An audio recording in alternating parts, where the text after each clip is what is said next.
Hello and welcome to a brand new episode of the Nerdpocalypse Podcast. I'm your host, Jay. I'm here with my co-host this week, Micah. Hey. It is you and I alone. It was Terrence the last time. I assume in 2 weeks it'll be just Jack and I. I don't know if that's a pattern or not. Does Jack work here anymore? Who? Nah, Jack will be back. Eventually. He's still alive. I see him online. I assume. I don't know. Yeah, I don't know what he's doing. Who cares? Fuck that guy. No, Jack will be back eventually. But we do have plenty to talk about this week. We have a couple things in checked out. Science and Tech is back. And so is Stupid Tech. No comic news this week. Question of the week responses. Lightning round and movie and TV. We have plenty. And of course, What the Fuck brought to you by JTD. So let's jump right into it. Checked out. I saw American Made, the new Tom Cruise movie about Barry Seal and running guns and drugs between South America and the U.S. It is a true-ish story. You can check out that review in the Coming Distractions podcast feed, or you can also go to youtube.com/thenerdpocalypse and check it out in video form there. If you are listening to those episodes, and there are no spoilers in those, whether it's on the YouTube version, the video version, or the audio version, share those out. Share them out to your friends. Tell your friends to just subscribe and what have you, because that helps get more eyes on the show, especially on the YouTube version. We're trying to crack that 1,000 person threshold. So we're almost there, but it would really help if you could subscribe. Make sure you hit that little bell so that you get notifications exactly when we produce new stuff. So it's always important. So make sure you do that. I watched Star Trek Discovery. I watched the first 2 episodes. It is the best Star Trek show opening couple episodes I've ever seen of any of the series. I put it up against any of them. It is damn good. It is damn near movie quality good. Really? One of the co-creators is Brian Fuller. I heard that. Also heard that he left. Yeah. Right. So like after the first 2 episodes. Right. So it remains to be seen how it holds up, because he did the writing. He wrote the first one, and then he wrote the story for the second episode. Here's my thing with Star Trek Discovery. I haven't seen it yet. I'm interested in it, but it seems like it takes itself a little too seriously, just from the trailers and stuff that I've seen. Okay. Well, the main character her name is Michael, which is funny. Yeah, I heard that. Yeah, I don't know why they decided to go with that. Like, he does that. Brian Fuller likes to do that. Right, but it's weird because here is a lot of the draw to this character is that she's the first Black female lead, but then to give her a guy's name is just seemingly a little weird to me. I'm not mad about it or anything. It's a little strange. I wish they would have kind of considered that and maybe gave her a more universal name then instead of a guy's name. Yeah, like Pat. Right, exactly. Chris. So that's a little odd. But the show in and of itself, it has some pretty serious moments. The large portion of it is fairly serious, but there are like the sort of like resident alien officer he's always so fearful of everything because he's whatever his alien race is kind of lends to that. It's Doug Jones, right? Yeah, it is. Who played Abe Sapien. Abe Sapien, and is playing I assume Abe Sapien again in that other water movie, which actually looks very good.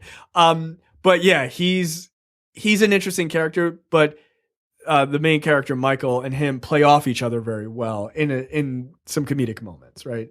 But to start this series off, it takes this really serious tone before it kind of jumps off into the story, or jumps off into the rest of the series.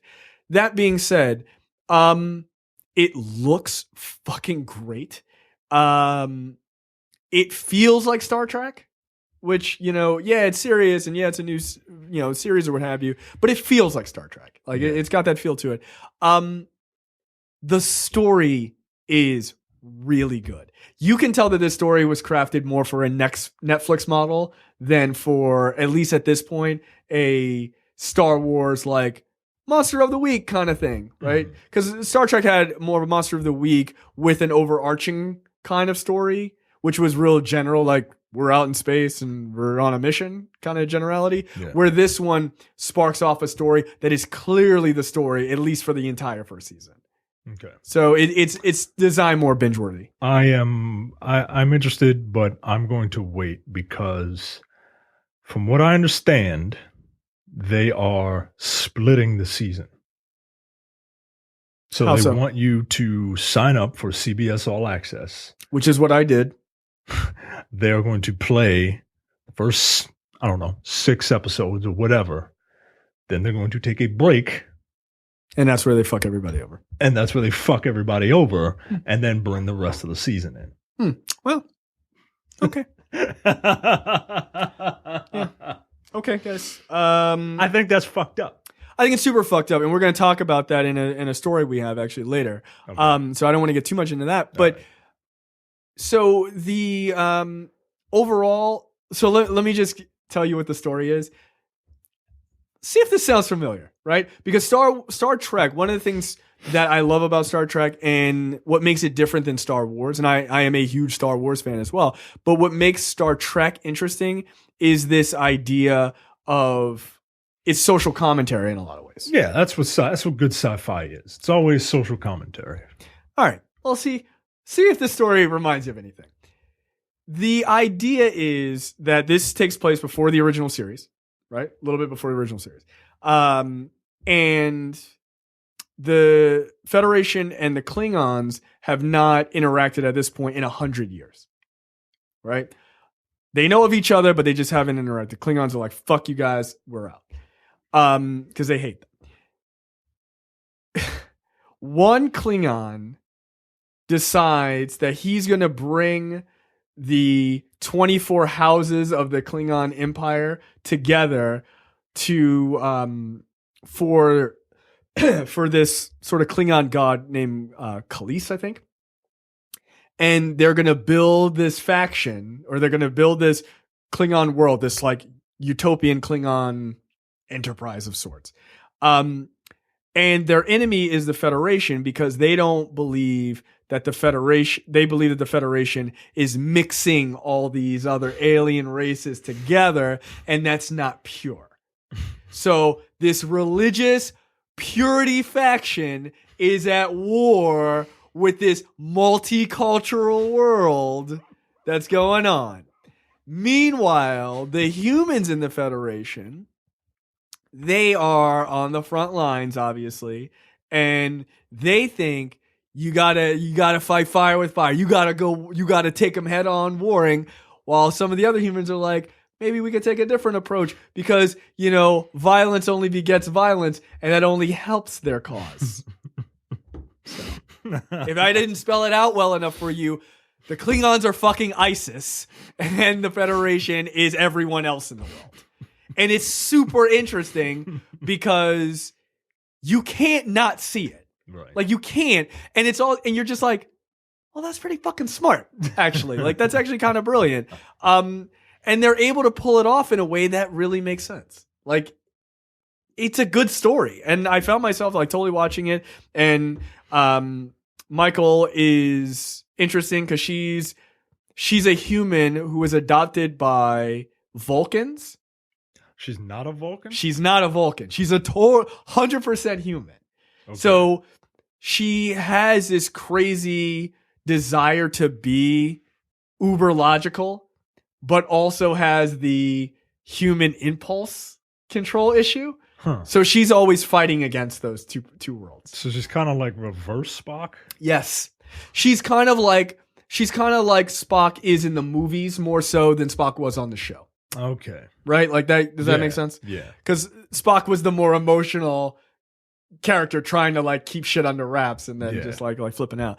She's kind of like that, but she's less emotional, but just more impulsive. Okay. So, yeah, it's good. I thought she was a Vulcan. Okay. No, she's All not. right. No, and it's funny because they show her as a little kid. She's got the fucking Vulcan haircut, but she doesn't have the ears, right? Because she's just a kid. She's just like a regular kid. And they kind of stole the like Vulcan training little pods or whatever. They kind of stole that design from the movies, which I thought was kind of cool. Oh, all right. Yeah, it's good, man. Like I was like, yo, this show is impressive. Like because normally Star Trek has a rough start, all of them. Yeah. And I like Star Trek, but they've all had rough ass starts. Star Trek, The Next Generation, Deep Space Nine, like all of them, dude. Like Voyager definitely did. Enterprise, I didn't even fucking watch after the first episode. That shit was garbage. So I would have preferred it had they just gone like past the Next Generation timeline, but this timeline actually works because they're not trying to be like, what's a phaser? Like they're like, fuck it, everything exists. It's modern. Fuck off. Yeah, it looks more modern than the 1960s show. We get it. Of course it does. It's 2017. Use your imagination, folks. Right. I mean, so yeah, they don't play into that, which I thought was smart. You saw Def Jam 25. Yes, I saw Def Comedy Jam 25, a Netflix special that is an homage to Def Comedy Jam. Def Comedy Jam was created by Russell Simmons and a couple other people. And it came on in the 90s, and it was a showcase for black comedy. Yeah. Particularly in a time where it was both the greatest and worst era for black people at that time, right? One of the worst, yeah. Right. Like, absolutely. Like, black people had like a little bit of a renaissance in the 90s. But also we had shit like Rodney King. Yeah, it was a rough time. Yeah. And OJ and all that other shit. And OJ and all that shit. Yeah, right? the fucking riots. Right. Oops. But this is fucking hysterical. Now, is it new black comics or did they just bring back a bunch of classic comics? They do both. Oh, okay. They bring in a lot of people who, and dude, a lot of people got their start on Def Jam. Oh yeah, Chris Tucker, like Dave Chappelle, JB Smoove, Eddie Griffin. Like it's really funny watching them watch themselves do a bunch of some of their classic stuff. Yeah. And they talk about how the comedy was not afraid to go there, right? Like it wasn't. You could never have that kind of comedy on Yo, television. hell no. Are Right. you kidding me? They talk about how people thought that Def Comedy Jam was sexist, right? Meanwhile, they intercut that with women who were hilarious and talking about shit that women don't talk about, right? Yeah, because black women tend to be a little bit more fearless in the comedy world than white women, like they talk which is a about fact. sucking dick and like, wait a minute, I can't talk about sucking dick and I suck dick? Like, what the fuck? Yeah, you can talk about eating pussy if you want to. Like, right. Yeah, like what? Like, and it is hysterical. And if you're watching this and you've never seen Def Comedy Jam, oh man, I would, if you are curious as to how our like brand or style or comedic sense, where that came from, you should watch this special. It's less than an hour and a half. It's like one. I'm actually disappointed to hear it so short. I would have liked to see it. Like, but it is hilarious, and it's a bunch of old clips, and they bring back a lot of people. Apparently, Martin Lawrence put a lot of people on. Like people were. Was he there? He was there. Oh, good. He was there, and people were incredibly reverential to Martin Lawrence, like, as Martin they should Lawrence, be, dude. Yeah, Martin Lawrence put people on because he was the host. Yeah, he was the host, but he wasn't just the host. He was like picking talent, right? Yeah. Which is a big deal.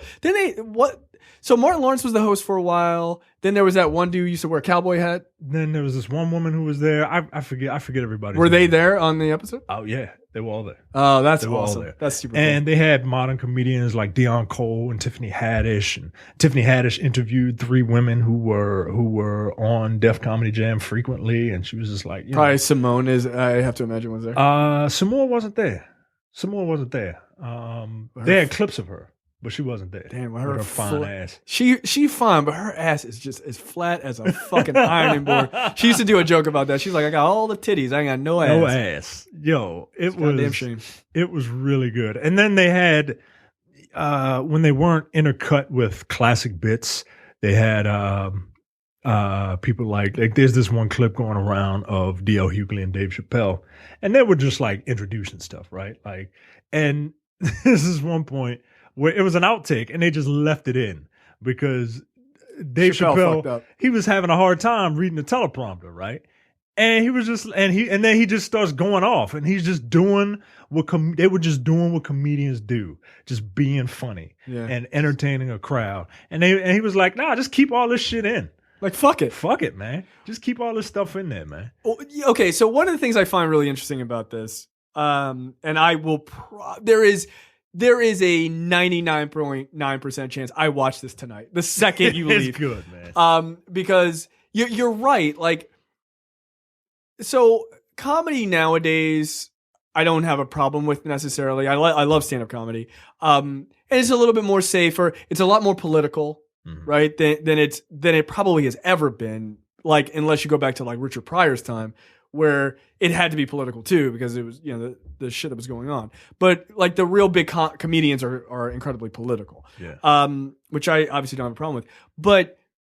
There is something to be said about that sort of Def Comedy Jam, no holds barred way in which we were raised on comedy. It does affect the way that we do this show. Yeah. It's not like we were sat down like, we're going to have this like Def Comedy Jam, and we're not nearly as crass as they were. No. Fuck no. Holy shit. I remember having to sneak and watch Def Comedy Jam. They have a clip. They are in the show. I think it's Craig Robinson. He comes out. And he introduces, it's this whole like elaborate bit, but it's a quick clip of how many times people say the word motherfucker. And the clip is just like motherfucker. Like it's like this show was incredibly crass, and it's over the top. It was over the top, man. But there's no way, because they had talked about, they're gonna bring it back. I'm like, really? Like, how you gonna do it? Where you gonna put it? You can't put that shit on TV. It's gotta be on HBO. And it's gotta be on HBO at like 12 o'clock, midnight. How about this? This wasn't even on HBO. Right. This wasn't even on HBO, and it's their product. Netflix was like, we'll take it. HBO was like, we can't put this shit on there. It's 2017, nigga. Like, Steve Harvey makes a joke. He was just like, y'all up here cussing and shit? Like, I host Family Feud. I host a bunch of game shows. I can't do it anymore. My money. Right. But like people forget like these guys that you see that are either mild-mannered or less crass. Or like, holier than thou. Right. Dude, Steve Harvey was a raunchy fucking comedian, dude. He was, man. He's super. Go back and watch Kings of Comedy. Like, I don't want to get my shirt wet by getting shot. I want to get my shirt wet by fucking. Like, he was fucking over the top. They were all over the top. And it's kind of cool, but you're right. Like, it does influence like the way in which I see comedy. Like that's why like people get on Dave Chappelle about like his newer stuff and like how it's transphobic and stuff like that. And I get it. Yeah. 100% get it. I get it. I totally get it. And it's not even that you're wrong. But there is a part of me that goes, that's the, like, not that being transphobic is the point, but the point is to push the fucking line and find out where is society's line. Yep. Does he believe it? Maybe he does, maybe he doesn't. But his goal was to push the envelope. Right. And on that show, they pushed the fucking envelope. I don't remember the comedian's name. I will never forget this series of jokes. It was a fat dude. This is in the mid-90s. Fucking HIV is like everywhere. It's like booming. Fucking especially in Baltimore. Holy shit. Right? He was like, I get so much pussy in the clubs now because AIDS is such a big thing, chicks are scared to date skinny dudes, right? Because they look like they have the look like they're emaciated. Yeah, right. They look like they have AIDS, right? So he's like, I'm in the back of the club eating chicken wings and fucking dancing, and these hot ass women are like, hey, like, yeah, like, how long you been fat? He's like, I've been fat my whole life, girl. Like, that shit's funny, but that shit would be considered like fat phobic, even though he's a big guy. It would seem like it's insensitive to people with HIV. It's insensitive, blah, blah, blah. Like all of that shit. But if you listen to this show, yeah, we'd say that shit. Yeah, man. And that's because we're informed. That's our childhood is informed by that sort of no holds barred idea, which is why I said the thing about Edward Furlong last week that I immediately was proud of my wit, but I was like, that was really funny. It was funny, man. It was funny. Sorry. It was funny. I mean, I'm not going to apologize for it. Fuck that. But like, if you ever want to know, I think Micah's point is great. If you ever want to know why we are the way we are and why we don't sound like other shows, it's because of shit like that. Yeah. So good. I will definitely watch that tonight. It's really good. I'm actually very highly looking forward to it. recommend it. Yes. All right. Let's move on to checked out this week. Science and tech this week. This is kind of interesting. So you and I have flown many a time, and we both know that in-flight entertainment is the worst, especially on international flights. It's fucking god awful. Yeah. But apparently the Netflix folks are working with a number of airlines to provide what they're referring to as Netflix in-flight 2.0, which will give it's a better Wi-Fi setup that will allow airlines to offer free and low-cost Wi-Fi, so that you can stream 1080p, standard definition DVD quality movies, and you would also be able to like sign into your Netflix account and watch the things. Or if you don't have a Netflix account, you can pay a like a one-time fee and get access to a large part of their library. Wow. It's a pretty good deal. Yeah. Like way better than than watching fist fight on a 3.5-inch screen like I did last time I traveled. Or watching old reruns of Big Bang Theory that I did. Right. I'm like, fine. Or movies I'm not really super interested in watching. Yeah. Although I did watch The Girl with the Dragon Tattoo coming back from Japan, a layover in Japan, back to the United States. And I was like, it was a David Fincher one. I was like, yo, this one has got rape in it. Right. Like, and it wasn't censored. The Japanese were like, just fucking put it out there. My wife was like, hey, let me talk to you. I had my headphones on. I was like, can you wait until they're fucking on screen. Like, I gotta wait until I can pause it afterwards. Yeah, you don't want to leave it paused on like just a titty shot. Like that seems weird. Like people are walking up and down the aisles, guys. But yeah, this seems like a cool idea. So I'm cool with it. Yeah. It says it'll give speeds of about 250 kilobits per second. It's fine. It's whatever. Fine. It's good enough. It's good enough, man. I'll take it. That's better than like Boingo or whatever it is, their Wi-Fi, which is like $97 and it's fucking garbage. Oh, $97 for 56K? Wow, where do I sign up? I'd rather stare at the seat in front of me. So yeah, I thought that was cool. Let's move into weird tech. This is the Yomi. It's the world's first automatic yogurt maker. You eat yogurt, Micah? In smoothies. You don't eat yogurt for your vaginal health? Is that what it's for? It helps. It helps it down there. Yeah, live cultures, man.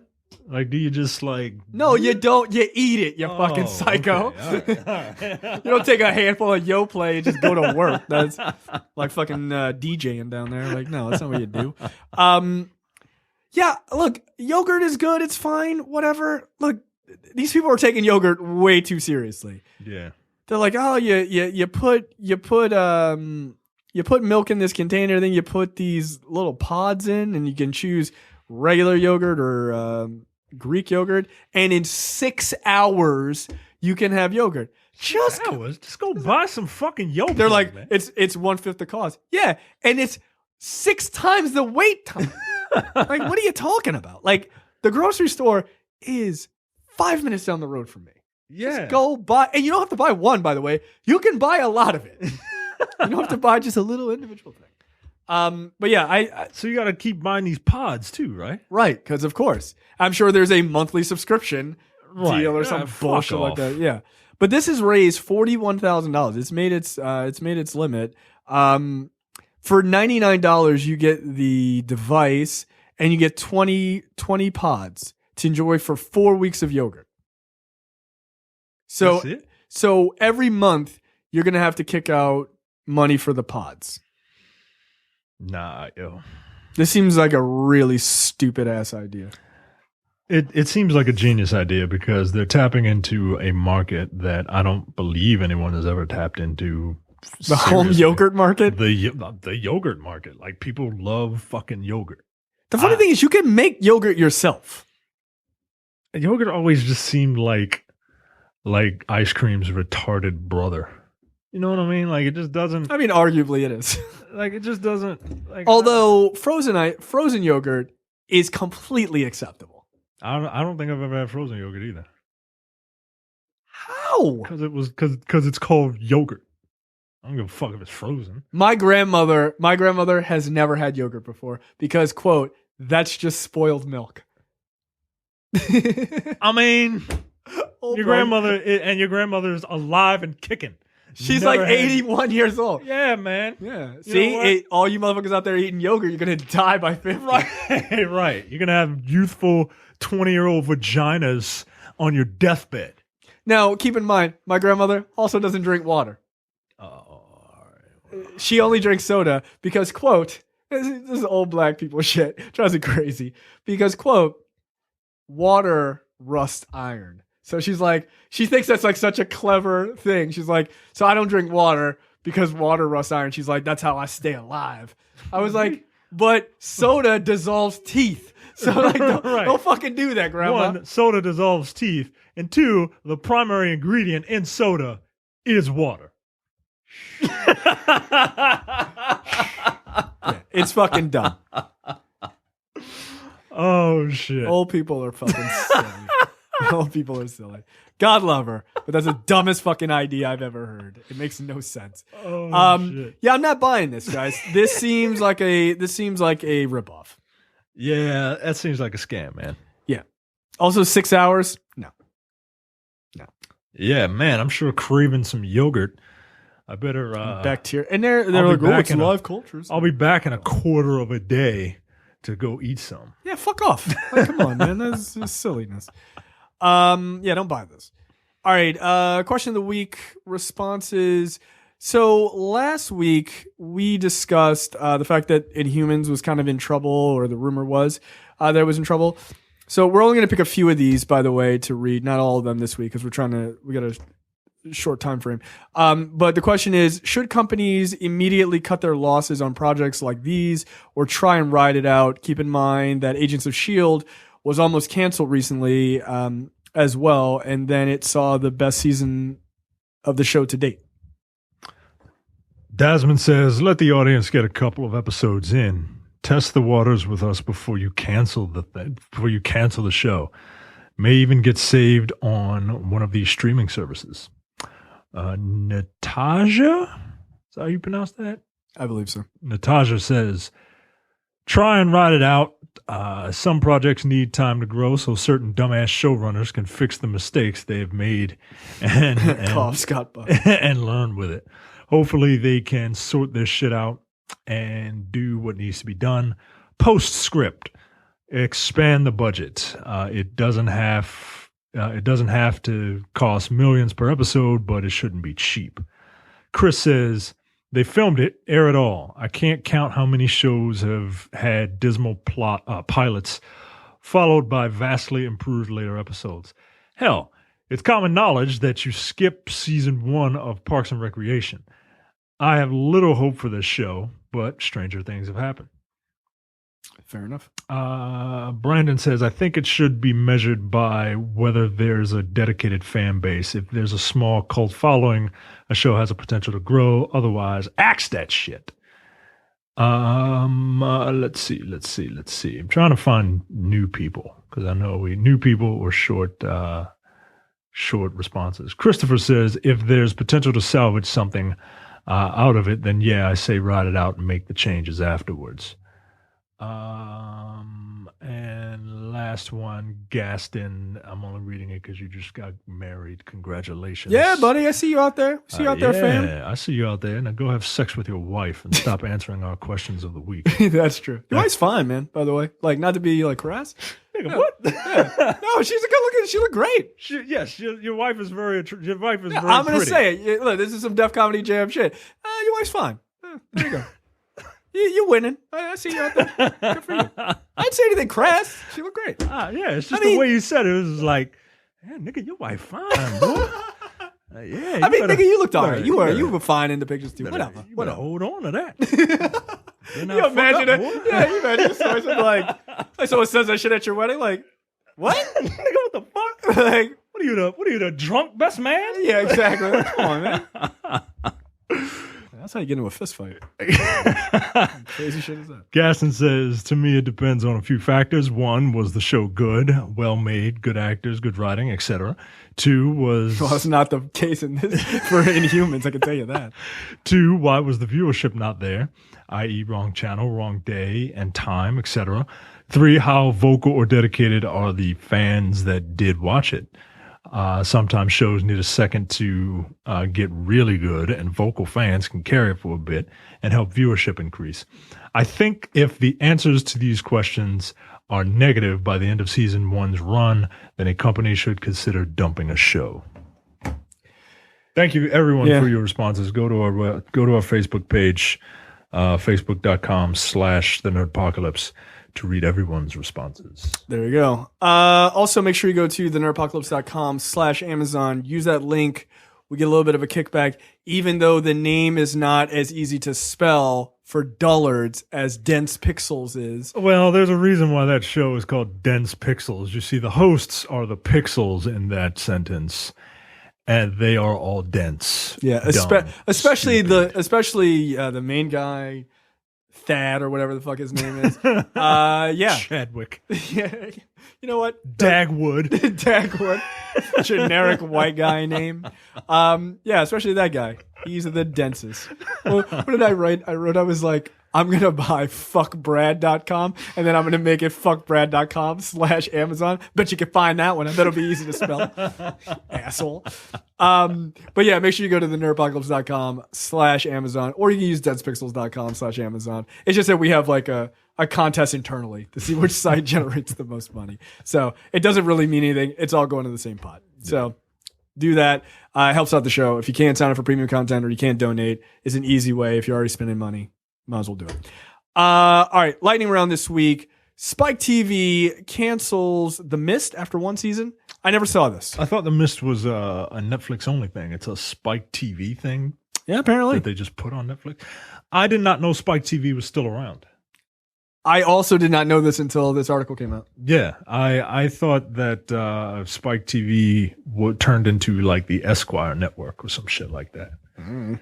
And why is it like Spike TV? For those of you who don't know, when it spawned as the Man Channel. Right. Didn't they move like the Man Show over there from Comedy Central or something like that? Something like that. Like Kelsey Grammer, who has this like thing about being a man's man. Fucking Frasier has this thing about being like a manly man. Yeah, he's like super conservative. Yeah, and he was one of the people that kind of started this channel.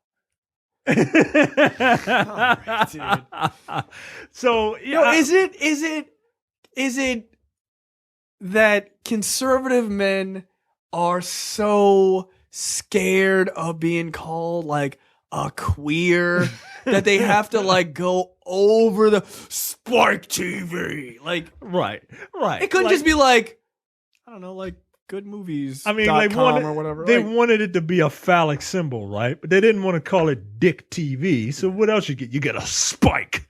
Yeah, a spike. Because spikes, they're big and long and they penetrate, which is what we're going to do because we're Spike. Yeah, to your eyeballs every week. Like, what? Just calm down. You played Frasier Crane. And you didn't just play him on Cheers, motherfucker. Your entire career was playing that character. You had a spinoff show where you played a fancy boy. TNN, that's what it used to be. TNN, that's right. Jesus. The Negro Network. No? No, quite the opposite. Yeah, actually it was. Fucking the Nashville Network. Wow. Yeah, wrestling used to come on TNN. I thought wrestling came on USA for a long time. And then what's Ted Turner? What's Ted Turner's? TNT. That's TNT. I thought it was TNT and TBS. Oh, that was WCW used to come on, not WWF. Okay, right. That was the hillbilly wrestling, not that newfangled New York wrestling. Oh, dude, WCW is absolutely hillbilly wrestling. Oh, we got Starrcade this weekend. Like, holy shit, these are not my people. Bash at the beach. Yeah, it's like calm down. That shit was taking place in like fucking Dundalk with sand next to it. Get out of here. That's a deep cut for local people.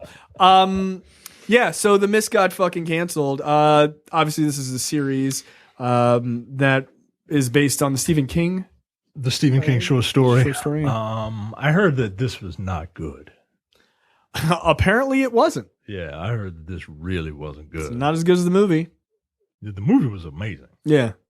The movie's ending was so good that even Stephen King was like, yo, I'm really upset that I didn't think of this. Well, he didn't have an ending. Yeah, he didn't. It just kind of petered out. Yeah. And they were like, hold our beer. We got this. Next up, Blade Runner 2049's Denis Villeneuve in talks to direct Sony's Cleopatra remake. So the original is obviously starring Elizabeth Taylor as Cleopatra. I would assume that they would probably just bring Jennifer Lawrence out of retirement to play Cleopatra. I don't know. Sure, why not? You think they would get a Middle Eastern woman to play Cleopatra? I'm gonna the following statement. Okay, I'm just gonna couch this in the following statement of I'm pretty sure this is true. Do not hold me to this. Do not write in, but I'm pretty sure this is true. And here it goes. All of the arguments against Elizabeth Taylor playing Cleopatra and how offensive that is actually incorrect. Because historically, I'm pretty sure Cleopatra was European and she was taken to the Middle East. So she actually would have been white. So do I think they will ignore that historical context because they're really not trying to get these problems? Yes. If they were smart, they absolutely would. Do you think they will cast a dark-skinned Nubian princess? Nah, son. Nah, that's not happening. I don't think they will. Easiest choice in the world. Sophia Boutella. Easiest choice in the world. Yeah. She already played the fucking mummy. Yeah. And she's fine. And she is an obvious brown woman. You know what I mean? There's not like, is she not? No, she is obviously brown. She has a couple of features, namely these two big bushy eyebrows. And that very, as Terrence would say, very pronounced nose that I am into. That you are a huge fan of. Yeah. She's super cute though, man. She is. I'm not, I wouldn't kick her out of bed. No. Because that's how we evaluate women. Def Comedy Jam 25 right here, buddy. God, man, I am so glad. I'm very happy for our popularity. I'm so glad we're only so popular because, dude, they would be like, "This is unacceptable." I'd be like, "I don't really give a fuck. Stop listening. Fuck off. We're not changing. We're old. We're not changing. Fuck you. Fuck the times." Yeah. Look, I don't know. Blade Runner 2049 looks really good to me anyway. And obviously he did. When does that come out? Soon, next couple of weeks, I think. So I gotta watch Blade Runner, right? Yeah. Look, dude, even this morning I already did our YouTube image for it. I was like, I was like so psyched for it. It looks really fucking good to me. I'm not one of those people that turn my back on old sci-fi movies just because they aren't action movies of 2017. So I actually like Blade Runner, but I like The Arrival. You didn't. You thought it was okay, I think, right? I fell asleep on The Arrival. It's a very slow movie. Yep.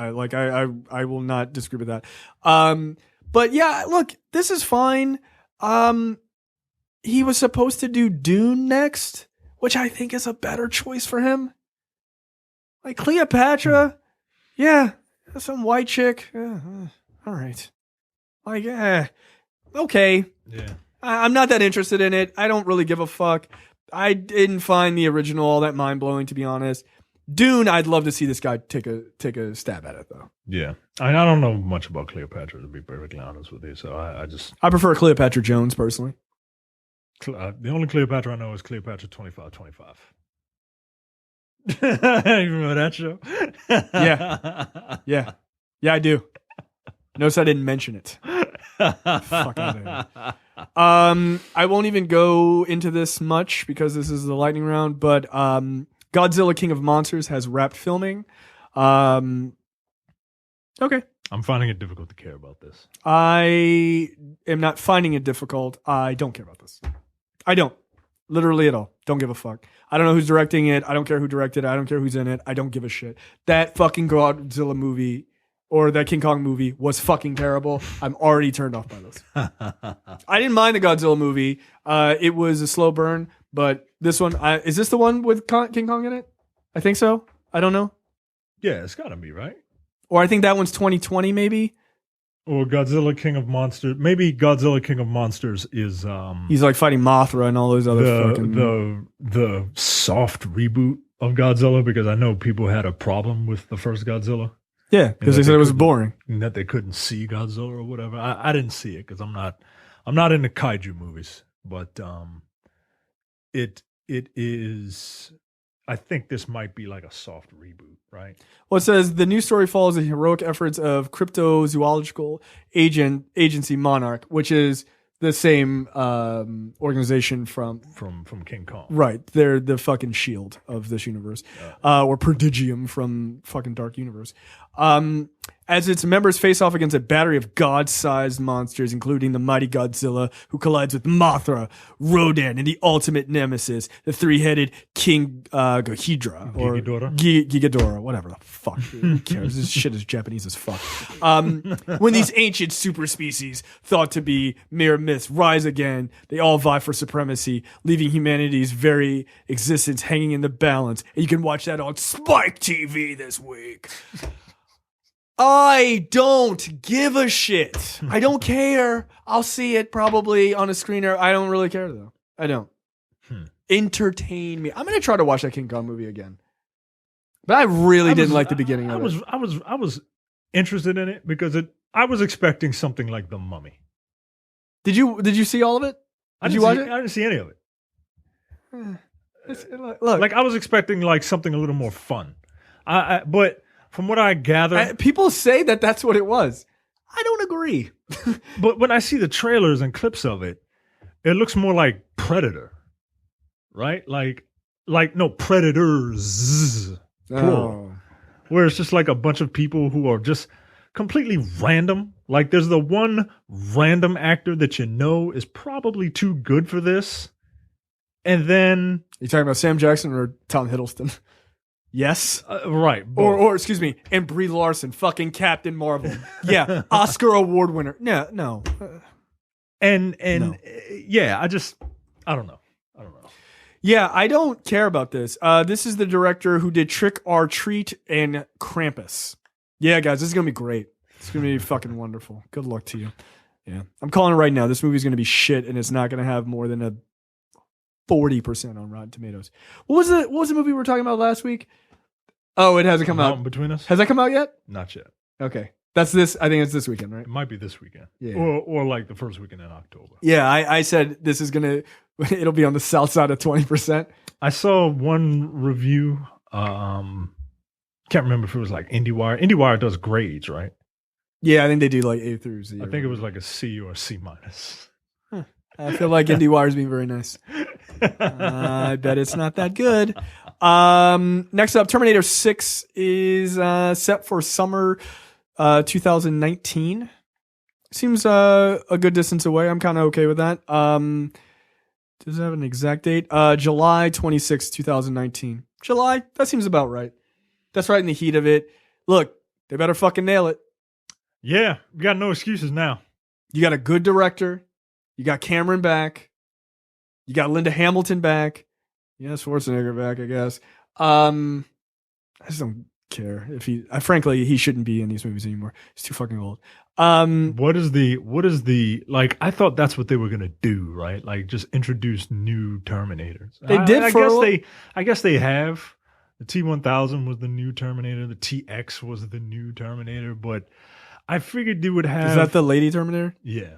Okay. Who was, Kristen? hey, we had one that had a metal endoskeleton, and then the next movie we had one with liquid metal. Let's just combine the two now. Yeah, the one in Terminator 5 was basically the same thing. Yeah, you know what you need to do? You need to stop. You need a new Arnold Schwarzenegger Terminator. You need a new dog for a kid to travel with. It should have been The Rock a couple of years ago. A couple of years ago. Now, fuck that. Fuck that dude. You're overexposed, Rock. Yeah. You're overexposed. Dude, man. take a break, man. Chill out. Just take a break. Just produce shit. That's where the money is. That's where the real, you're not kidding. Like The Rock could just take like a year off and come back and just and fucking destroy it. Because people would be super happy to see him back. Or just do small roles. You don't have to be the star in every, like, you got your TV show, like, keep doing that and just take a break from movies for a hot minute. Yeah. Oh, he's got a great work ethic. Yeah, and I'm actually kind of sick of seeing you. So I'm not sure what that means. Yeah. You're living long enough to see yourself become the villain. Well, you run for president, you will be. I can guarantee that. You will be. You will be. I can see John Cena. Thank you. God damn it. That's just what I was going to say. John Cena is a perfect choice. He is, man. Like this guy should be the next action hero, man. He should be. He's got that like he could be stiff. He could play stiff. I mean, from what I hear, so could Roman Reigns. Like, he would also be a good Terminator, right? I feel like John Cena could be pretty good. But yeah, because he also has that like endearing thing with children. Like he could play off a kid very well. Yeah. And if you want to capture the magic that is Terminator 2, you just redo it. That's it. Hello, Star Wars fucking episode 7. Right. Shit ain't hard. You redo it and then you go and then you try an experiment. You know what I mean? Right. Like Star Wars episode 7. I don't understand why people are like, it's a rehash. That's stupid. They literally had to fix all of the issues of people hating Star Wars after the prequels. It was a very deliberate, smart corporate move. Right. It was very smart. Right. So, yeah. And now they're going with Rian Johnson, who's going to fucking crush it. So, I'm sure it'll be fine. Yeah, July 26th. Okay, that's fine. I need a trailer. Speaking of John Cena and Kumail Nanjiani are teaming up in a buddy cop movie. This is fucking perfect. I'm laughing already. Yo, that's a good team, man. That's a good team. The only thing that sucks about this is, so the guy who produced and wrote Tour de Pharmacy is doing this, Murray Miller, which is good because Tour de Pharmacy was funny on HBO. It was a short film with John Cena in it. But more importantly, I have to say what would have been a really good writer for this is Shane Black. He would have fucking nailed it. Yeah. It would have been perfect. But yeah, it's buddy cop trend is back. The Big Sick was really good. Kumail Nanjiani was great in that. He's hilarious in Silicon Valley. Yeah, he's really, really funny on that. So yeah, I'm 100% down for this. I will see this immediately. Yep. Next up, Avatar sequels begin production. I'm not even going to open this story. Four movies. They have a budget of $1 billion.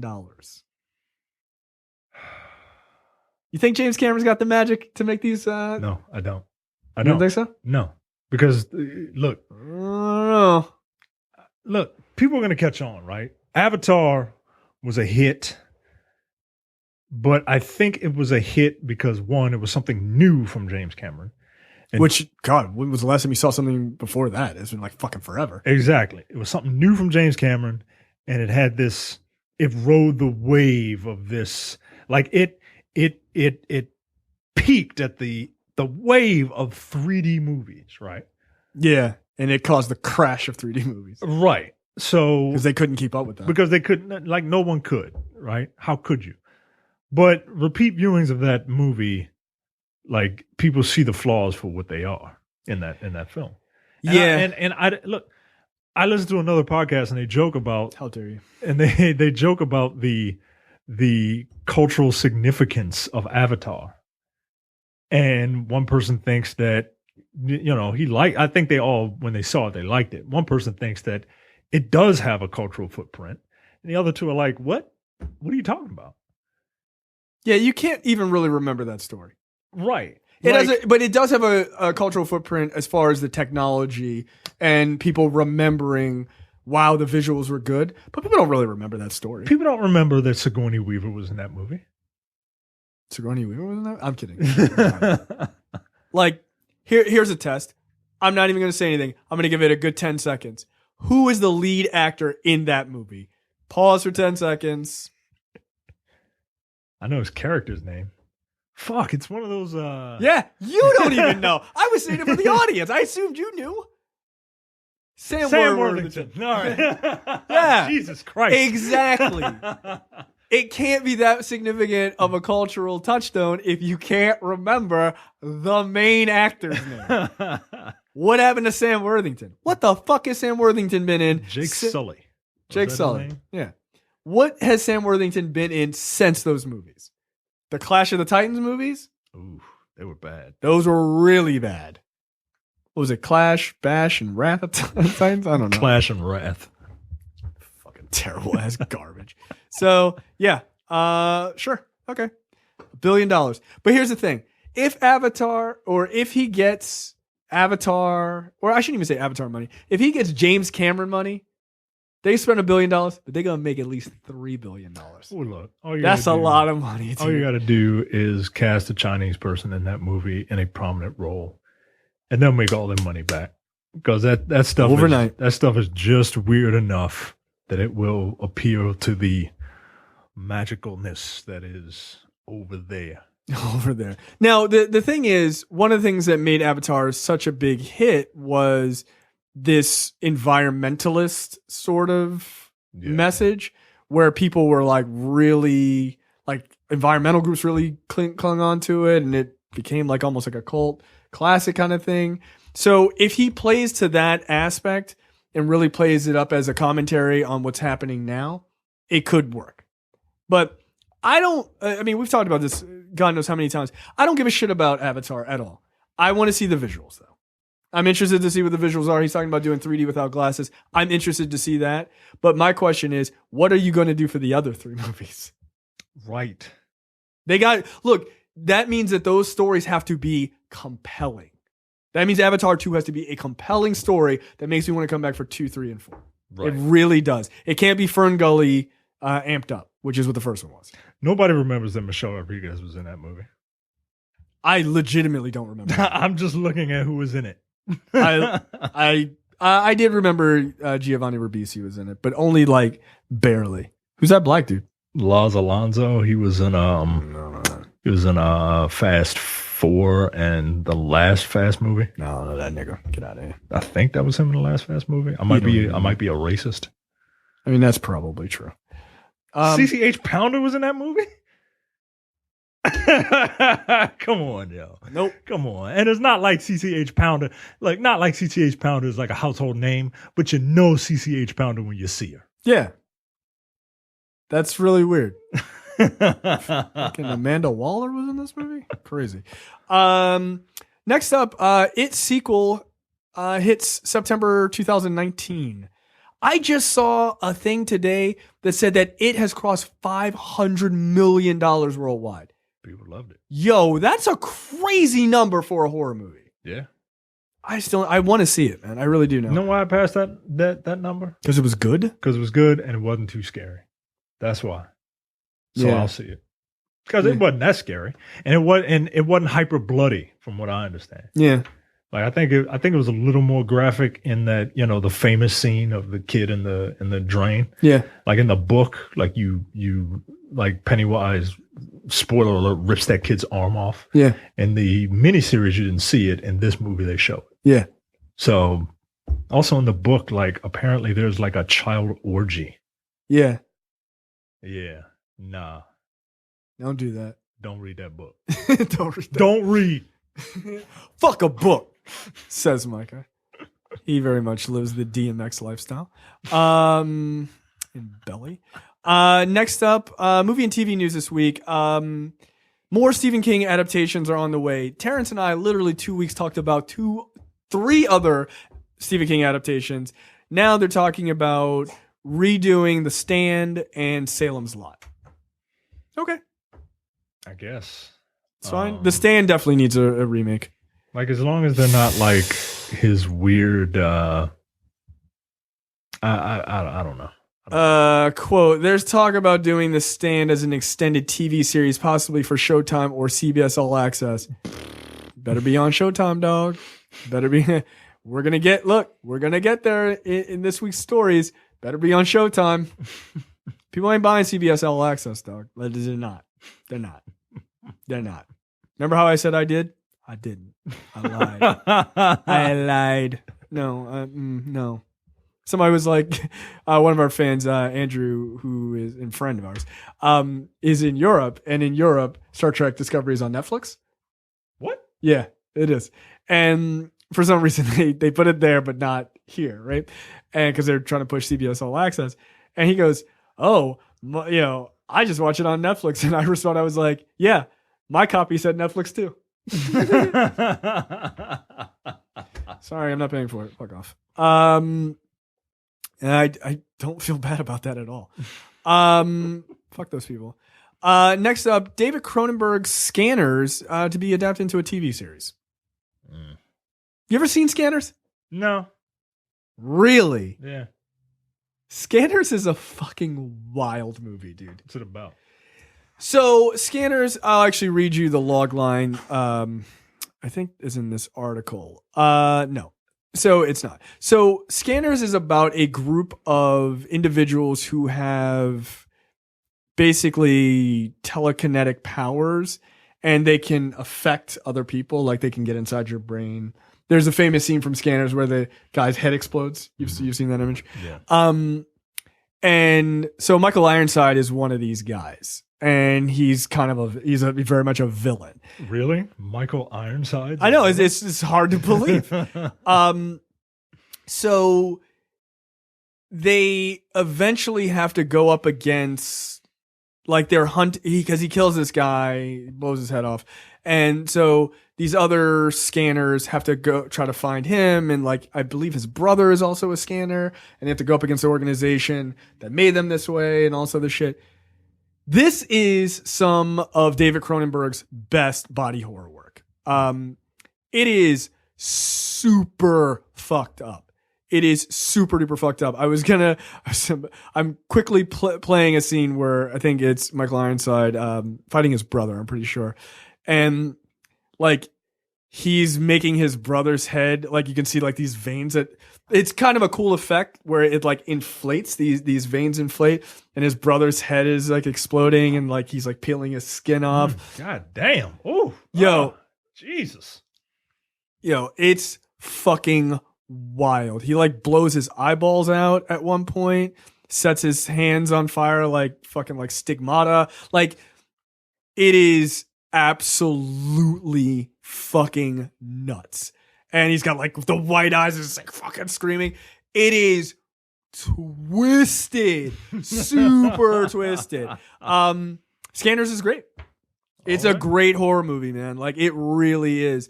It's one of those horror movies where I am not a horror movie fan, but I respect good fucking horror. Yeah. And look, David Cronenberg is one of my all-time favorite directors. He just absolutely is. And he fucking nails it in this. So yeah, they're going to reboot it into a television series where they will ruin it. I'm surprised that there aren't more people trying to do like real like body horror anymore. Because you can do it now. Like he was able to do it back then with like fucking silly putty. Right. I don't know. I'd have to look up how they did the effect because they show it in real time, right? Like those huge veins and shit that are like popping up on the side of his face. Like they show that shit inflate out on his face in real time. It had to have been like silly putty with like some sort of air injector kind of thing. Yeah. And they had it like already like prescribed out. But it's a cool effect. It's fucking wild looking.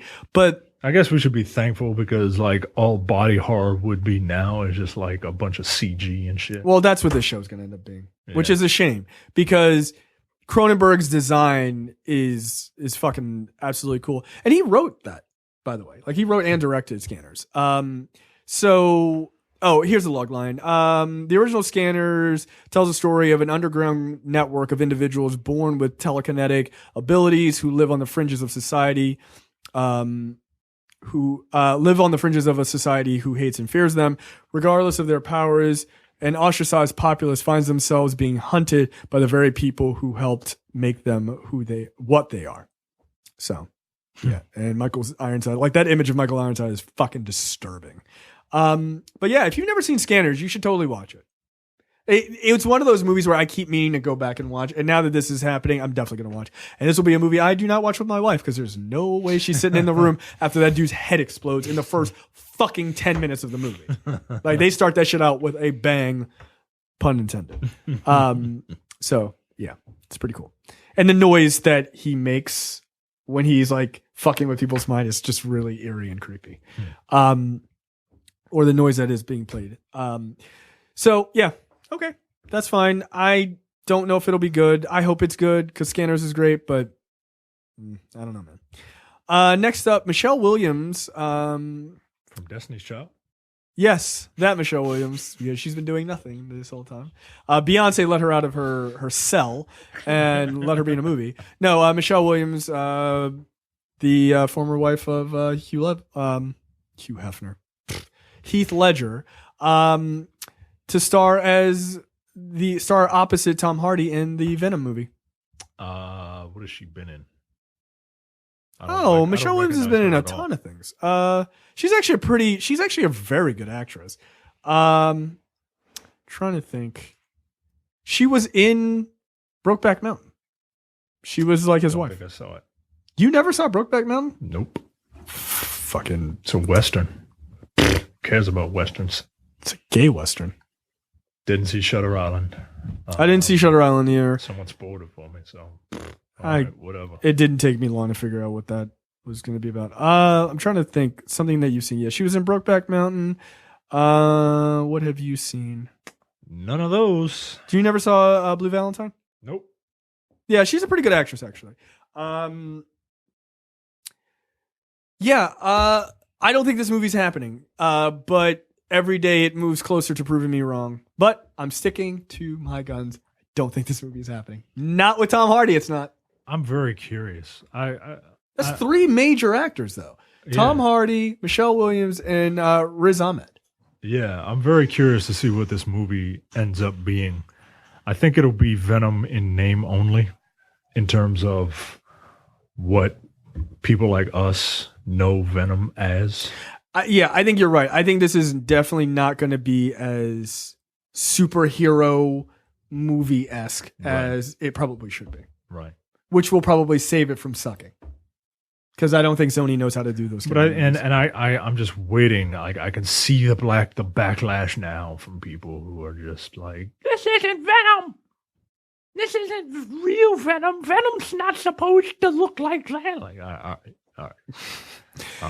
If I cared, I would probably be invested in that. I don't. And I don't think it's happening with Tom Hardy. I think he's going to drop out. Because I'm telling you, I think he thinks he's in the MCU, but you're not really. And he's like, wait, do I get to interact with Spider-Man? They're like, I'll get to work with Robert Downey Jr.? Like, no, not ever. Ever. We're never going to be in those movies. He's like, I'm busy. I'd rather sit in my car for 2 hours in that movie Locke than to be in this movie. Which, by the way, Locke was a great movie. Every time I tell people the premise, they immediately assume it's terrible. It's not. Next up, dear CBS, you did this to yourself. I bet you can guess what this story is about. So apparently, Star Trek Discovery, the pilot, becomes the most pirated episode within 24 hours. Well, I mean, look, you make a show that is the quintessential nerd show, and you put it on a platform that only nerds know about, and you charge money for it. What do you think those nerds are going to do? I just don't understand why CBS would do this. What content do you have that anyone cares about?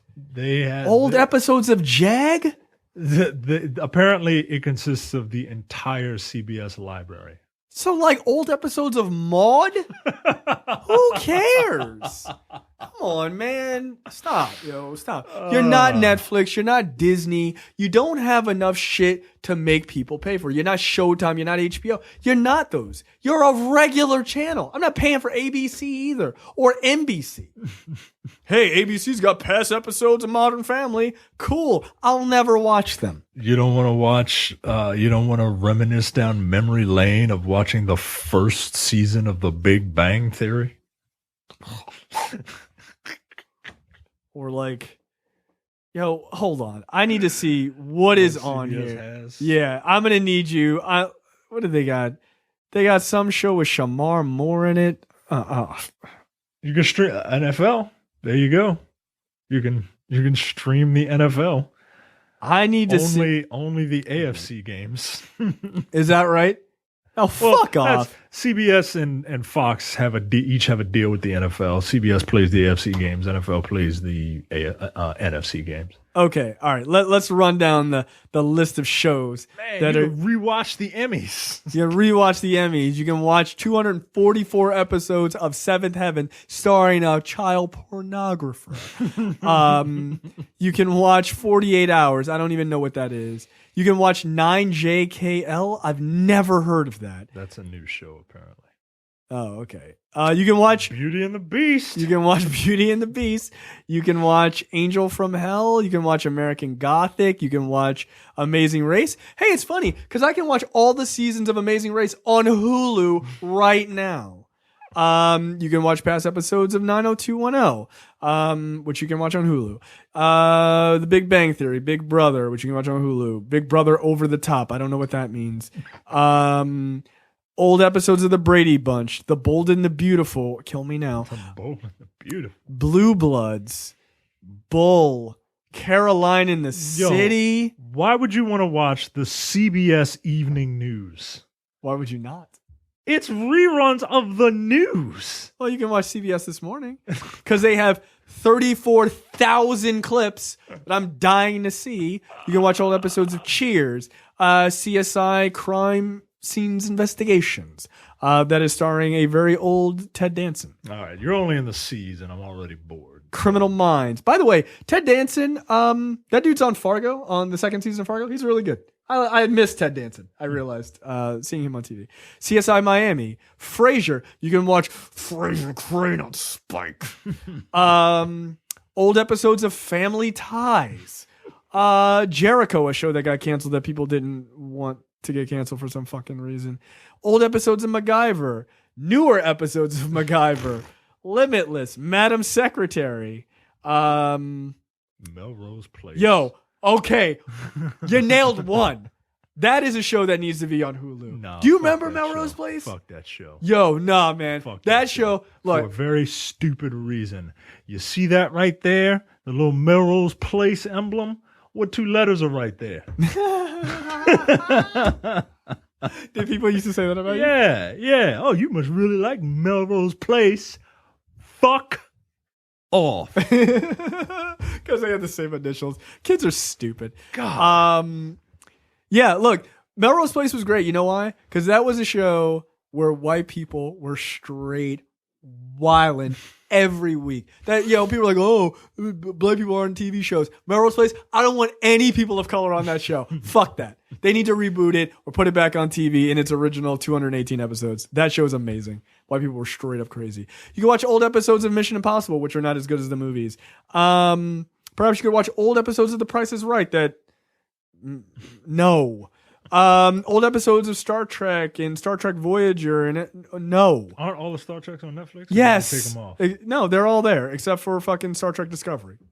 The Zoo, Young Sheldon, Wisdom of the Crowd, Wings, Undercover Wings. Boss, Under the Dome. I don't know what that is. That's a Stephen King book. That was apparently terrible. The only show Touched by an Angel. Fuck off. The only show on there I would watch is The Twilight Zone. And Twin Peaks. I'd watch Twin Peaks, but I'm pretty sure that's on Netflix too. Probably. Oh, you can watch 13 episodes of Superior Donuts. What? Yeah, salt and pepper team of people. I don't know. Judd Hirsch and is that Judd Hirsch? Yeah. And Flex Alexander? I don't know. That's not Flex Alexander, you racist. Oh, I think you know who that is? That's the guy that did the announcing at the Emmys. He's like the fake DL Hughley. Yeah. You can watch old episodes of Taxi. Damn, that only lasted 50 episodes? There's one episode of Taxi that everyone remembers. It was the funniest part of Taxi. It was when Homeboy was trying to get his driver's license.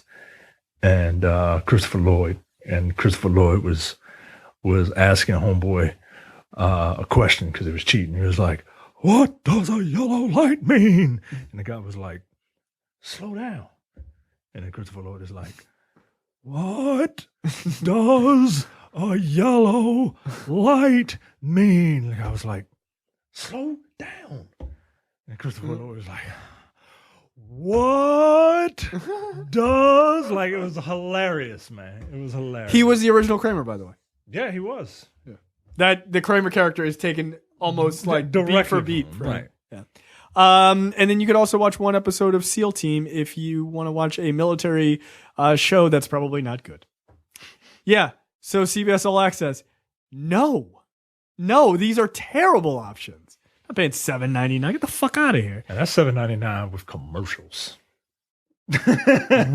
It's $10 if you don't want commercials. All right. Or something like that. They have a 2-tier system. Yo, how dare you, dude? I don't like having to pay the $11 for Hulu, but their content is pretty good.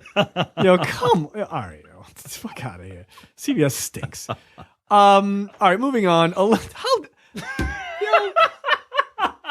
that's offensive, yo. That's offensive. Get out of here. Olivia Munn was being interviewed, and she's talking about upcoming X-Men Dark Phoenix, and she says, "I don't know how much I'm supposed to say. I'm supposed to be vague. That's my answer. I'm horrible at that. It's like a 2-parter, this movie. That's more than I've said in general. I don't know why people have to be so secretive." So everybody's like, oh my God, X-Men Dark Phoenix is going to be a 2-parter. That's not what she said. She said, it's like a 2-parter, this movie, is what she said.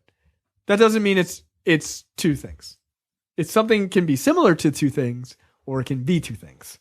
No, I don't believe it's a 2-parter. I believe it is a 1-parter, and I believe that just the movie has a distinctive first act and a distinctive second half. I think that's all she's saying. I don't give a fuck. Is she going to be in it? Or Yeah. As Psylocke? Psylocke didn't die or whatever? No, she didn't die. Is she a good guy now? Sure. Is she going to be banging Cyclops like she did in the comic book? Well, considering she's like 15 years older, probably not. Is she going to have her red scar, or did she not get that yet? No, she doesn't have a scar. All right. That's all I got, man. October is the month that Micah sees X-Men Apocalypse, and it's going to be... he can shake his head all he wants if you're watching this on video. Oh, he's seeing it. His ego will not allow him to not be here to rip this movie to fucking shreds. I know. Look. Hey, it's going to be fine. It's like my hand on your shoulder. Everything's going to be all right. It's going to be all right. It's going to be terrible, but you're going to laugh yourself stupid because you're not going to believe how bad it is. Yeah. So I guess she'll be in it or whatever. I don't know. Who gives a fuck? Lynn Wiseman is bringing the Underworld TV series into fruition, and he is currently casting for Die Hard 6. Die Hard 6. Just die already. Should be the title. It's hard for that movie series to die. That's the title. I mean, look, I know this is blasphemous, but I thought Die Hard 5 was the best. No one can say that. No one can say it. It's impossible. No one can say that Die Hard 5 is the best Die Hard. No, of course not. Die Hard 1 is the best. And it was literally a downhill from that. It was Die Hard 5 was silly nonsense. Oh, I enjoyed it. Yeah, I had fun with that silly nonsense. As a matter of fact, we might do that on No Time to Bleed. Oh my! And just trick Terrence and just tell him like we're doing Die Hard 3. Right? Surprise, nigga! Die Hard 5. Like I think Terrence would legitimately walk the fuck out. I think he would. He'd be like, "No, I'm not doing it." Like actually, I don't even have to guess. That's exactly what would happen. Yeah. It's like that time I guessed what was going to happen on an Airing of Grievances episode, and it happened exactly like that. Yeah. That's because that's exactly what would happen. Yeah. What do you think about Underworld as a TV series? I think Underworld's kind of dumb. I get it. Vampires and lichens. Right, I get it. And the whole allegory for interracial relationships. That shit makes me so angry. But as a person in an interracial relationship, that shit is more offensive than someone yelling nigger at me if I was dating a white woman. I'd be like, yo, that's offensive, but that's not as offensive of thinking that vampires versus lichens are a reasonable TV show. So which one are you, the vampire or the lichen in your interracial relationship? I would imagine black people are considered the more of the dogs of the series, which is offensive to me. The untamed wolf people, considering that the guy who wrote it was in it and he was a werewolf. I'm like, damn, dog, you ain't have no respect to even make yourself the cool ass vampires. Like, no, like you could just be like, no, he was a nigga dog. Black vampires besides Vampire in Brooklyn And Blade, and Blade. That's it, right? Blackula. Oh yeah, 3. That's it. Ganga and Hess. That's a fucking 1955 horror movie. Yeah, that's it. There's been 7, let's say. So Underworld is all about vampires versus werewolves, and I like how you refuse to say No, I'm not. Stop making up new terms. It's too close to liger. Like, all right, whatever. It sounds phony. Well, it is phony, but but it's vampires versus werewolves. And does Kate Beckinsale, is she in love with one of the werewolves or something? So you've never seen these movies? I've seen the first one. I can't remember a goddamn thing about it. The I mean, reason I saw it is because I was young. I'm like, ooh, Kate Beckinsale wearing like all leather.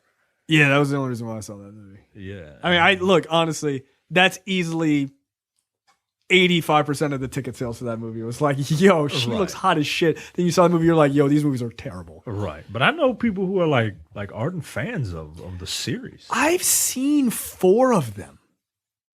Apparently I'm sitting next to one of those ardent fans. No, you know what it is? Did I see the second one? Yeah, I think I've seen all of them. I think it's because I am always interested in this idea of how bad could this get, right? Because the first one was bad. The second one was better. The third was better than the previous 2. The fourth one was Blood Wars, which was the recent one, which was horrible. Horrible. It all took place they fell off a cliff, and then most of the movie took place down on this ice. I was like, this is fucking terrible.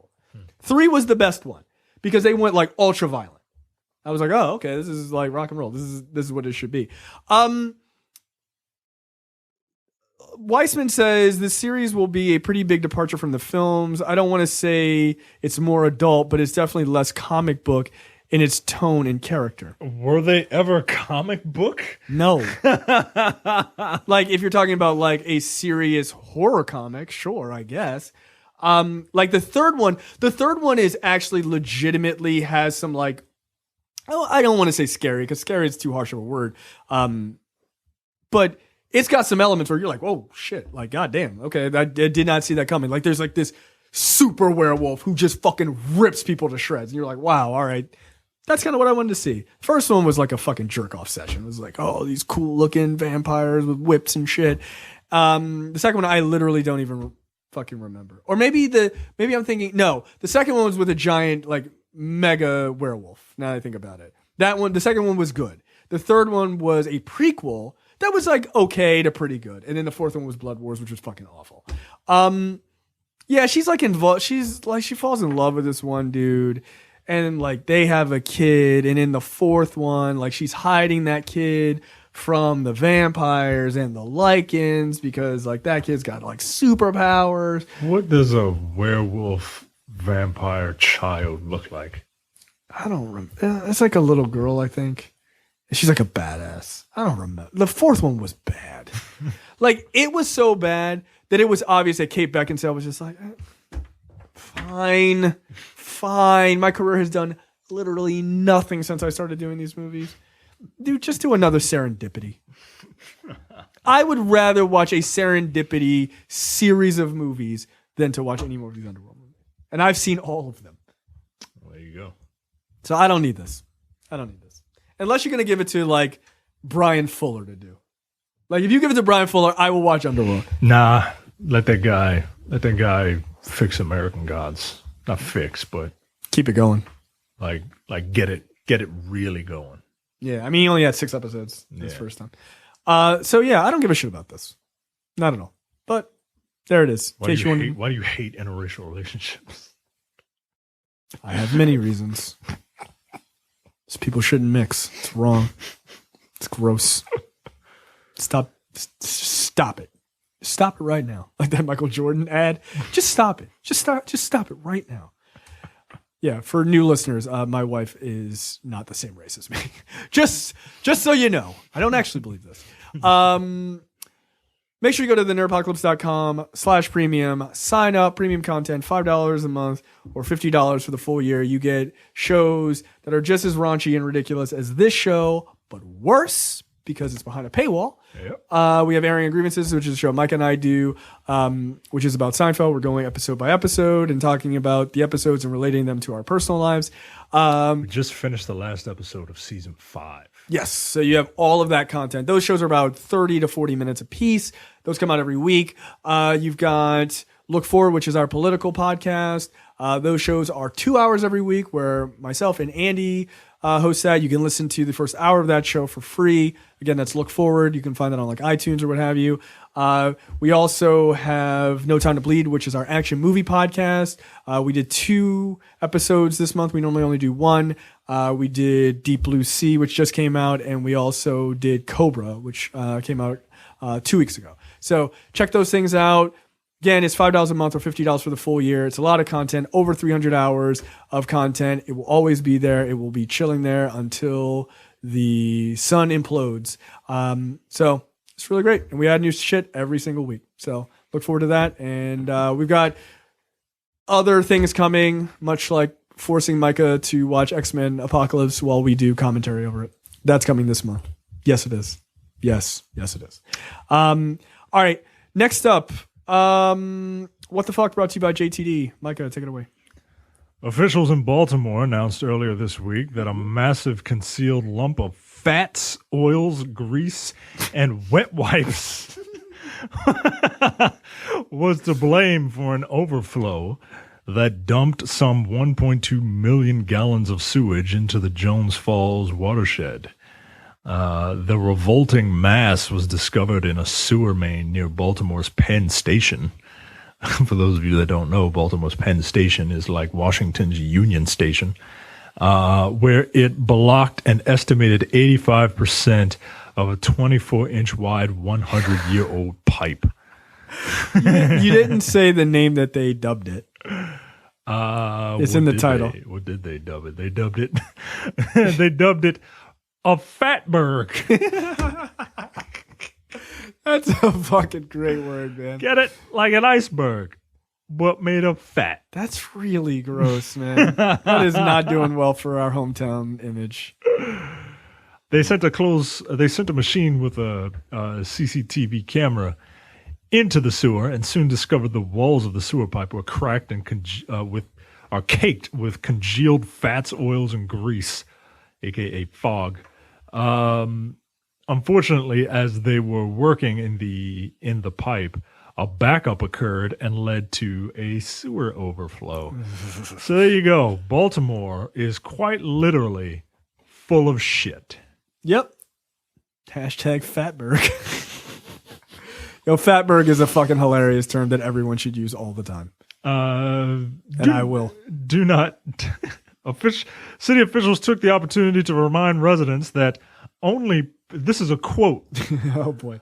Only poo, only poo, pee, and toilet paper should be flushed down the toilet.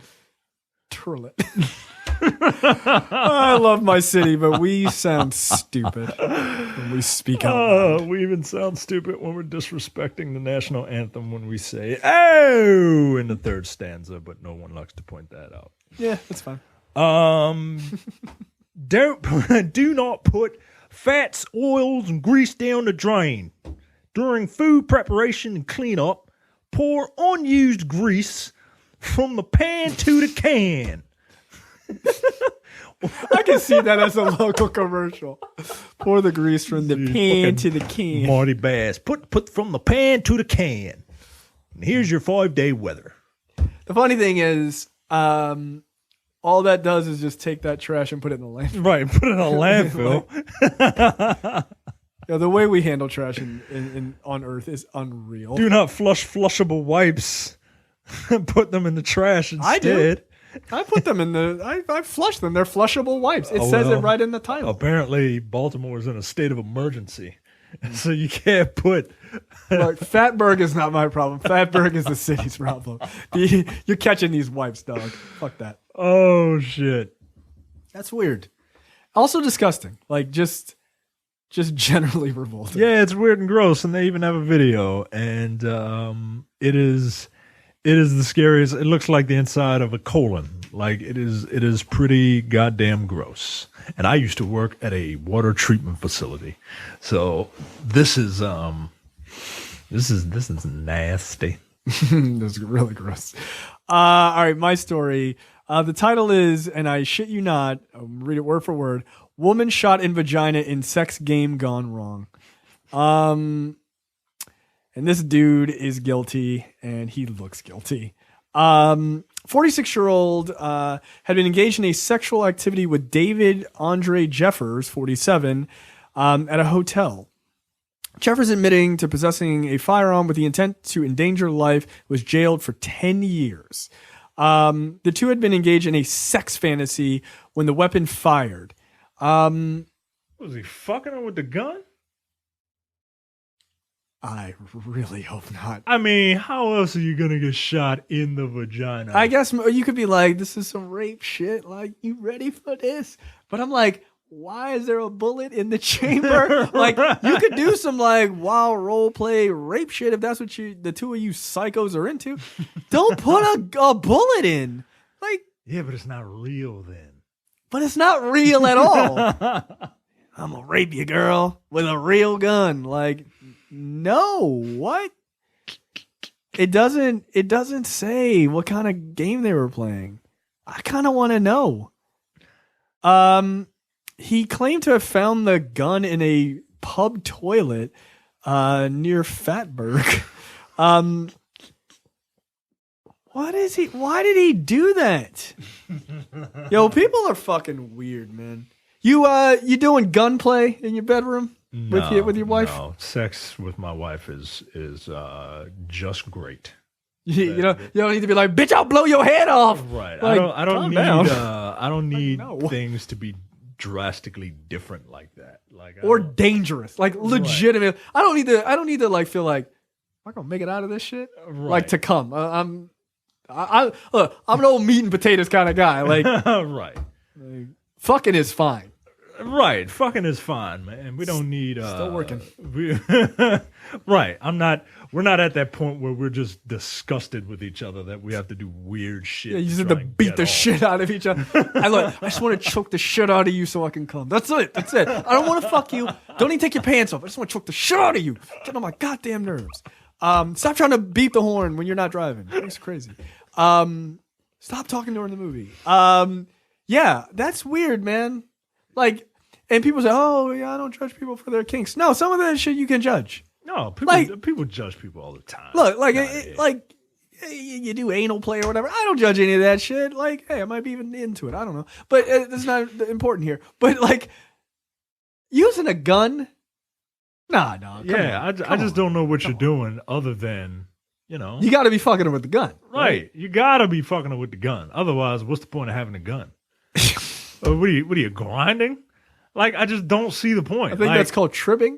Yeah, like lesbians, right? Yeah, like two guns, just rub it up and down. Yeah, like I don't understand. What is the gun the hot dog, and you just kind of fit it in there, and then just like, yeah, what are you doing? It's weird. Do you hold the gun to your head, and you're just like, yeah, you better get that stroke, like, right. Or she holding the gun to your head. Because while you're fucking, because she's like, better make me come down. And you're just like, oh, should I? Oh. But she was shot in the vagina. Right. Like, so there's only one possible reason to be shot, and there's only one way. And that's if the gun is pointed at the vagina. If it is angled down. If it's angled down, or, you know, if you're on top, and like, yeah, come get on this gun, girl. Yeah, like, I just don't understand. What weirdo fantasy is that of some guy? He's like, yeah, I'm gonna go home, pull out my Glock, go to work. I like to think that you remember what's that Tyler Perry movie we did? The first one, Marriage Counselor. Yeah. You remember when Lance Gross came out in that cowboy hat? Like, I gotta imagine that he's like, yeah, baby, I got my 6-shooter. Yeah, come on, girl. Please stop doing that. It's very uncomfortable. Yeah, I don't need you to gyrate on the podcast. That's weird. That's a video. That's for you people on video. Look, you pay $5 a month. That's not bad. That's a good deal. You get to watch that for some fuckhead reason. Yeah, like it has to be that, right? It's gotta be. He had to have sex with her with a gun. Yeah. Or like, I'm gonna like rub it on your clit. Like, whose idea was it? That's what I want to know. Look at this nigga. It's his idea. The fuck out of here. This is his idea. He's like, look, girl. Because he looks dumb. He looks dumb enough to be into it, but he also looks dumb enough not to click take one out of the fucking chamber. I'm gonna say this, and you're welcome. That guy kind of looks like me if I was down on my luck. Like I used to just have a mustache and goatee before I tried to let this beard come out. And like if I had like twisties in my hair and like I got those dead eyes like he has. Yo, he doesn't have twist. He's got like plaits. Whatever, like a 4-year-old. Right. Before he gets his first haircut. Yo, oh shit. Yo, Micah is not doing well. Great value, light-skinned British Micah is not doing well. Holy shit. That's fucking funny. So there you go. This is like your Preston Street cousin. Yeah, there you go. Hey, yo, rise and grind, yo. Before you rise, you better grind up on this 9. You know what I'm saying? Like, don't do that. Like, don't do that, man. Don't have sex with weapons or like deadly objects. We did a story a number of years ago of someone putting a dildo on a drill, or no, it wasn't a drill. It was a what kind of saw is that? A sawzall, and of course, the blade of the sawzall cut through the dildo into the woman. And they're like, "Oh, how could we have possibly seen that coming? It's a sawzall. Don't do that." They're like, "Yeah, it's hot." Like, no. Like, I'm not even into those like weird like fucking machine videos. I don't understand them. I'm like, why do I want to see a woman get fucked by a piston? I don't get it. I don't get it. I don't get it. Like, no. Like, look, I'm not saying I'm only into like gentle like for her porn, which is like fucking boring. Get out of here. Look, sometimes you gotta take this jizz on your face, lady. Sorry, that's just the industry. but at the same time, like, I like to see people bang. Yeah, I don't want to see a woman fuck a robot. Like, not into it. Not into it. Don't fuck pistons. There's a show title. Yeah, I don't know. I guess that gives new meaning to the name Piston Honda. I don't know. All right, that is it for the what the fuck. Last but certainly not least, in trailers, the trailer for Annihilation. This is starring Natalie Portman and written by the writer-director who did Ex Machina. Yeah, that's all you had to say. Looks good. Really Yeah, good. it does. It's about a woman who goes into this like forest that's been taken over by this alien that like makes these weird kaleidoscope colors and affects the animals there and everything else. And she found her husband, but she's going in to find out what the hell happened to him when he went in. And her husband's played by, what's the dude who was in Ex Machina? Not Apocalypse, but yeah, no, that's who it was. Apocalypse? Yeah, what's his name? Fuck. Apocalypse. learning. Yeah. Oh That man. guy's name. He's like a Hispanic dude that doesn't use his Hispanic last name. Yeah, but he can play like all the roles. Yeah. All the roles.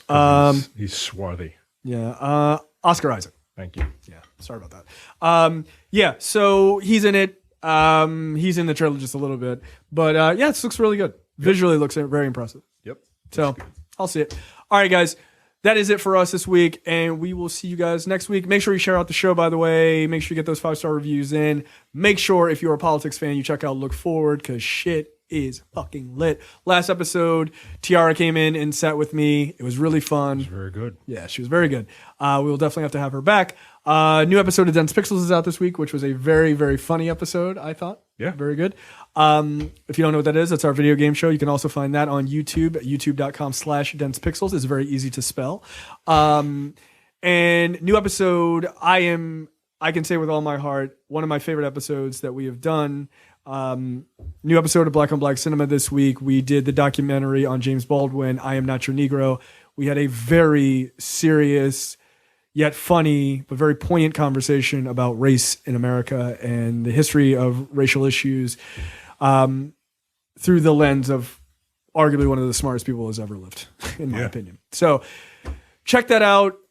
Check out our YouTube page, youtube.com/Nerdpocalypse and youtube.com/BlackOnBlackCinema as well. So check all that shit out. Sign up for premium content, and we will see you guys next week. See you.